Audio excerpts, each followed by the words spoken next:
to the world of Guardian Angels and our many fans out there and those just newly being introduced to the concept. Well, it's our lucky day because it's the 37th anniversary of the very day I took out the first patrol on February 13th of 1979. Now, normally we would celebrate this event in the Bronx, outside of the McDonald's, where I was the night manager when I took out that first patrol of the Magnificent 13. And those were all employees at that time of the McDonald's who helped me close the store that night. And then we would immediately go out and ride the number 4 train, the Muggers Express, which ran parallel to the McDonald's. So we were going to start at the McDonald's, go to the number 4 train, the Muggers Express, go to West Fordham Road and University Avenue near St. Nicholas at Tollentine, the church, which is my apartment, which eventually served as the 24/7, 365 headquarters.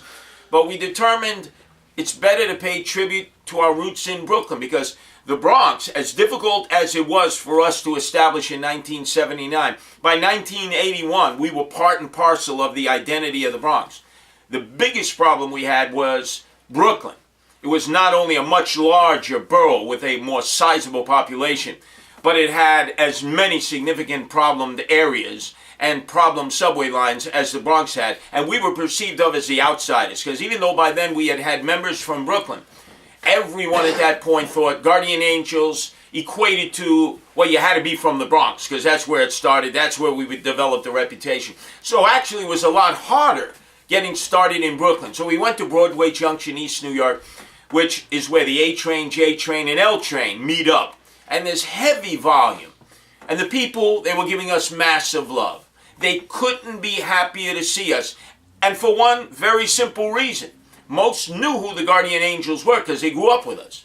And for many of them, we no longer were a priority because the subway system was getting a lot safer over the years from about 1993 to most recently. And then it took a turn for the worse. And some of you, no matter where you are around the world, probably heard of the incredible number of subway slashings that were taking place. 10. And every other day, another slashing occurs without it being resolved. And the city administration seems like back in 1979 to be a dollar short and a day late, not responding well, blaming people sleeping on the subway instead of the violators, the perps of these crimes. So it caused us to re-up our commitment. For many Guardian Angels who hadn't been out there in a month of Sundays, it like resurrected their spirit because the people were asking us to return. And we returned with a vengeance. We have an AM presence on the subway. We have a PM presence on the subway 7 days a week. From our veterans to those who had retired and then re-upped and put their colors back, and a whole new wave of new recruits, many of them from this millennial generation, this hipster generation that knows little if anything about the Guardian Angels. And that's what keeps the hope alive in the fact that we can perpetuate beyond just where we are at this present day. So we're grateful to all the New Yorkers who have come out en masse to support our efforts to reestablish our presence in the subways.